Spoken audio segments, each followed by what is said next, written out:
Hey everyone, welcome back to the channel. We focus a lot on this channel about travel rewards and maximizing our credit card points. The truth to the matter is, in the United States, we have about $830 billion worth of credit card debt. So although talking about maximizing our rewards is good and all, there is a bunch of people I know that watch my videos that we need to talk about how you guys can get rid of that credit card debt and the best way to save money is. As a credit card YouTuber, it's unfair if I just focus on the light side. You know, just on the good side about credit cards, but there is that negative side, that bad side. I've seen it all, I've grown up with it, so I really know where I'm coming from when I talk about debt and credit cards. In this video, I'm gonna go over 5 practical solutions you guys should do if you're in credit card debt. This video is gonna save you a lot of money, it's gonna save you a lot of time, so if you guys want, bring out that notebook, take some notes, because this is definitely gonna help you guys out a lot. It's gonna get you that game plan you need to move forward. First, before we get into this whole topic about credit card debt, let's talk about debt in general. So the way I see debt, there's good debt and there's bad debt. A lot of us people actually have bad debt, and what that falls under is called consumer debt. Consumer debt is when you go out to the clubs, when you go shopping, when you eat out a ton, when you buy a bunch of alcohol, buy a bunch of beer, and then the next morning you look at your credit card statement, you have $200 in your bank, but then you spent $300 to $400, and now you're easily fallen into consumer debt. So that's what consumer debt is, and that's something that we really shouldn't fall under. That's something that we should avoid as much as possible, but it's very common for it to happen. So if you are in consumer debt, don't worry, this video is going to help you guys out a lot. The other side of debt is actually good debt. Now there's a lot of good debt out there. Say you're trying to start your business, say you're in Amazon FBA and you just bought yourself $5,000 worth of inventory.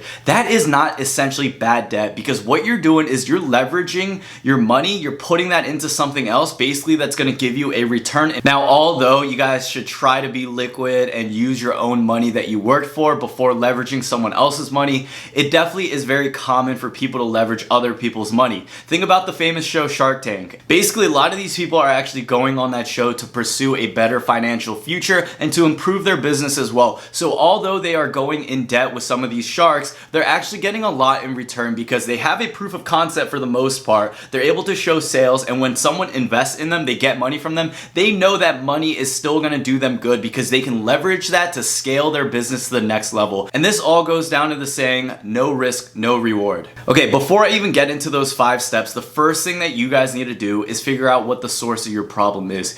If you're making $200,000 to $300,000 a year, but you're spending that much too, you need to understand that there is an issue at hand. So no matter how much you try to patch this up, it's like a band-aid, okay? You can't keep patching things up if you're gonna keep cutting yourself anyways and start bleeding out. You need to figure out what the root of the problem is. So for me personally, I use an app called mint.com. I'm not sponsored by them. I just actually use them and they actually help me out a lot. And all you have to do is log in with your different bank accounts and your credit cards, and it'll have one platform where it shows all your debt, how much money you have, how much credit card debt you have, how much money you're spending, and you can figure out how to do budgeting, you can figure out how to do spend tracking. But most importantly, if you're someone who's not sure where you're spending all your money at, this will give you a good brief overview of where that spend is going. So Graham Stephan made a great video just talking about those points as well. But here's my little spiel on it. If you're someone that goes out and has very little self-control, just watch what you're doing. And there's this whole other side where people will get like a $5,000 to $10,000 credit limit and they'll just go crazy. They don't care about debt, they don't care about their credit score, they'll go nuts. So growing up, you know, a lot of Asian families do this. I don't know if you guys know what this is, but we call it window shopping or eye shopping, where you go to the mall and you're like, yeah, I'm not going anything, I just want to go to the mall to go eye shopping or window shopping. That's what my Korean parents would say. And you know, that's not something that I advise a lot of people to do, because you know, you're putting yourself in these situations where the mall is just meant to surround you with different marketing. They got the red signs, they got the 50% off, they got the come in, buy 5 and get 1 free. They got all these deals to entice us to buy things.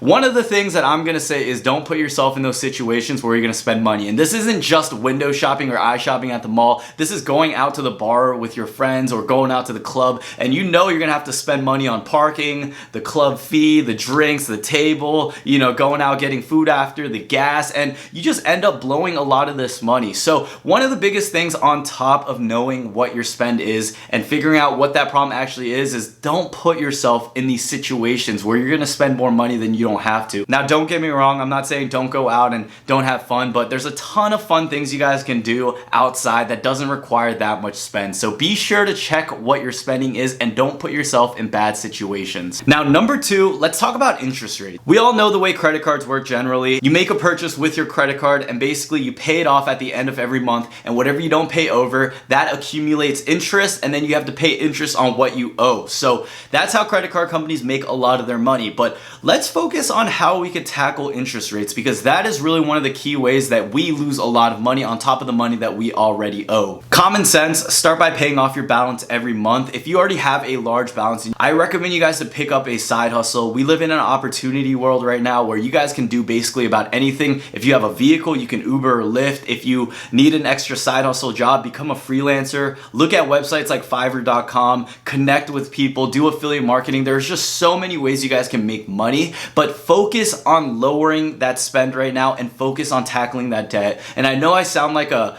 little Asian like Dave Ramsey version right now, but that's really what you guys have to do. And although I don't agree with a lot of the things he says, he does point out some really good facts as well too that we can all apply in our lives. So if you guys don't know who that is, make sure you guys check it out. Now, something you guys could actually do today is you could actually call your credit card issuer. So before you do that, I would recommend showing them a proof of concept where you guys are actually paying off your debt. Maybe you pay off your monthly balance just a little bit more. You're not just paying off the minimum, you're paying as much as you can. And from their end of the things, they'll see you pay like an extra $100 or $200, $300 a month because you're trying to pay off the debt that you owe to them. Once you guys can show that type of proof, what you guys can then do is call them and ask them to reduce the interest rate. Don't come off right off the bat saying, I need you guys to reduce my interest rate right now. It's just too much for me. I can't do it. No, what you guys want to tell them is who you are. First, personalize yourself on the phone. Be like, hey, my name is so-and-so. My name is Bill. My name is Rebecca. I actually have a bunch of credit card debt. I wasn't the most financially smart with my credit cards, but I was looking to see if you guys were lenient at all with that interest rate. As you can see, according to my credit card report, I've actually been paying off a little bit more every month, but this interest rate is still really high for me. Is there any way you can help me out? I just got out of college, or I'm just working my 9 to 5, or I have a bunch of student loan debt already.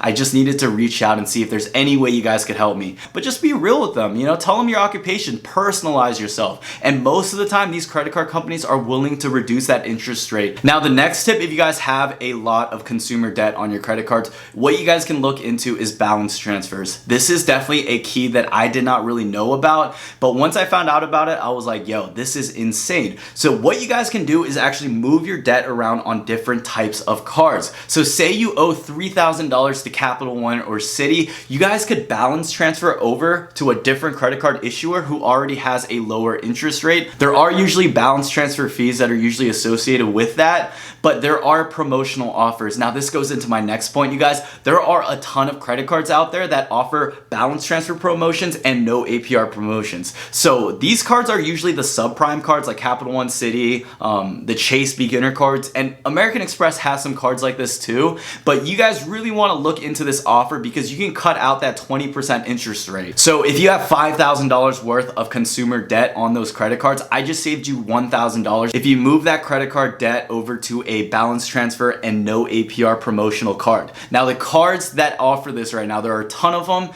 The Chase Freedom Unlimited has it, and I'll actually link all of this in my description. It'll be no balance transfer fee or no APR credit cards. If you guys click those links, you'll see all the promotional cards. So one of the things is if you already have debt though, that means your credit score is usually pretty low, and that means you can't get accepted for these type of cards. Now, there's a way around this that I'll teach you guys also throughout the video, but going back to the balance transfer cards, make sure you look into that. My personal favorite one is the American Express Better Blue Business Plus card. Now, American Express is very lenient on accepting a lot of new applicants compared to Chase. These balance transfer cards are definitely really good because you can move your debt onto another card and then you don't have to pay interest. But the one thing is, if you keep doing this on personal credit cards and not business cards, your credit score will still be pretty low. You know, if you actually balance transfer your personal debt over to your business cards, that's when you'll see your personal score just shoot up. And that's because all that utilization, which means how much credit you use, that'll go down because your business doesn't reflect your personal score. So move that debt to your business cards and find a business card, you guys, that has a no APR promotion and a no balance transfer fee promotion. And my favorite ones right now is the Chase in Cash card and the American Express Blue Business Plus card. And there's so many people out here saying like, I'm not sure if I'll get accepted for business cards. Guys, I've made so many videos. I did a complete walkthrough. If you're not sure about business cards or how to get accepted,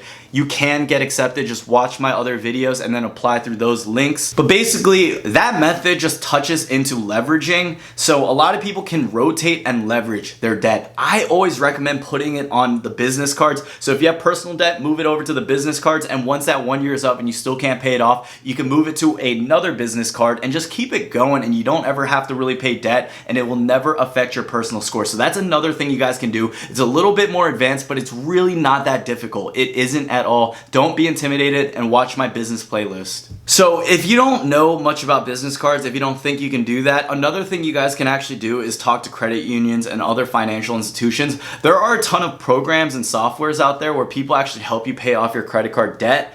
Now, what I recommend is this: if you have credit card debt on like 5 different credit cards, I would merge them all together, put them on one card, or get a loan, pay it off, and then pay off that loan, because most of the time that loan you can get for that credit card debt is often lower than what you're actually paying for those credit cards. So it definitely helps you out in those unique situations. But I would recommend you guys to do your research, and I do just work hard, put your head down, you guys. You know, don't go out every night, don't eat out so often. Focus on getting that second or third side hustle and just pay it off. And within a couple years, once you're paid off, you're good to go. That's when your credit score will increase, you get more business cards, and then you can travel for free by optimizing credit cards like the way we do on our channel. My last tip is going to apply to a lot of people as well, and this is actually looking to trade lines and authorized users. So this is one of the more low-key things, and if you guys look into credit card repair companies, this is all they really do for you. They'll actually find a lot of people who have really good credit scores. Say someone has owned a credit card for 15 years, and say that one credit card has a credit limit of like $25,000 or $30,000.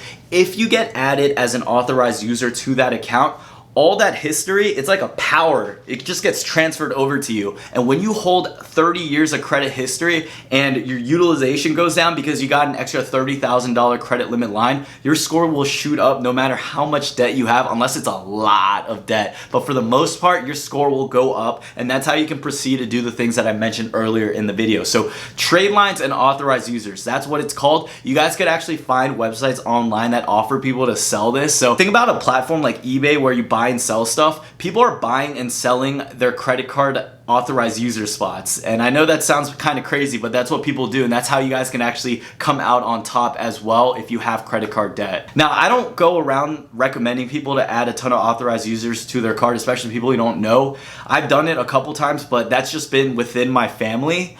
And the reason why I don't recommend you to like add everyone, or if you do, is because you guys can get shut down for this, because you're kind of playing the system. You're helping people out with your own thing, and most people charge a certain amount to get added on. I know other YouTubers, I know other people that actually got their accounts shut down, and I don't want this happening to everyone. So if you do add an authorized user, I think it's completely fine if your parents have good credit and they add you, or if you have 1 or 2 really close friends, then you can do it. But don't try to go out and profit this and make this a business, because you're putting yourself at risk. And you know, the longer we go with these credit card companies, the more they know too. They know about all this, and I feel like one day, you know, if things tighten up, if they decide to crack down a lot of these things, you don't want to get shut down for something you did a while ago. So guys, if any of this helped you guys out, make sure you drop a comment down below. Let me know what your favorite tip was, if any of this helped you guys out, and if I missed out on anything, please let the community know down below as well. And if you guys are also trying to support this channel, and if you guys are looking to do any balance transfers or look into business cards,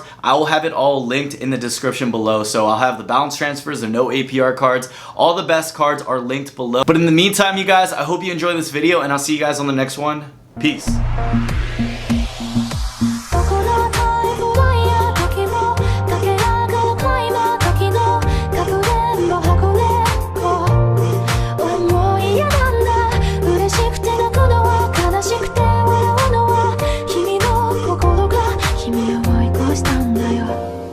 見ていたはずの夢はいつも思い出せない。